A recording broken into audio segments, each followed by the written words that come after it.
مولوي عبدالسلام حنفي د هیواد له ځینو ډاکټرانو متخصصینو سره په لیدنه کې وویل اسلامي امارت ټولو هیوادوالو ته د غوره روغتیایي خدماتو برابرولو ته ژمن دی او هڅه کوي چې د روغتیا سکتور پر منل شویو معیارونو برابر کړي. مولوي عبدالکبیر په کابل کې د چین له سفیر سره په لیدنه کې د افغانستان او چین د اړیکو پر پراختیا ټینګار وکړ. له چین هیواد او چینی پانګوالو وغوښتل چې د افغانستان د لویو لارو، ریل پټلۍ او نورو مهمو او سترو پروژو په ګډون په زیربنایي پروژو کې پانګونه وکړي. مولوي عبدالکبیر د ننګرهار د شینوارو د شپږو ولسوالیو له قومي مشرانو سره په لیدنه کې ویل دا د اسلامي امارت دنده ده چې له هر ډول توپیر پرته د ولسونو ستونزې حل او په ټول هیواد کې پراختیایي پروژې پلي کړي.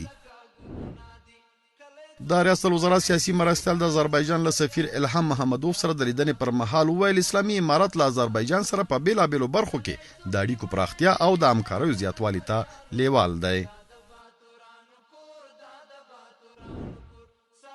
په کابل کې د ایټالیا سفیر د ریاست الوزرا اداري مرستیال سره په لیدنه کې د اسلامي امارت لخوا د امنیت پر ټینګښت او شور پرمختګونو خوښي وښوده او ویل هیواد په افغانستان کې د روغتیا، اوبو او حفظ الصحې په برخه کې د پروژو پلي کولو او د دوړخیزو اړیکو پراختیا ته چمتو دی. مولوي عبدالسلام حنفي د پوهنې وزارت له لوري د 1403 ښوونیز کال د پیل په مراسمو کې ویل دیني او عصري زده کړې د یوې اسلامي ټولنې لپاره اړین امر دی ځکه چې د عقایدو زده کول مو آخرت جوړوي او له عصري علومو، ساینس او معاصرې ټکنالوژۍ سره بلدتیا مو د هیواد د پرمختګ لامل ګرځي.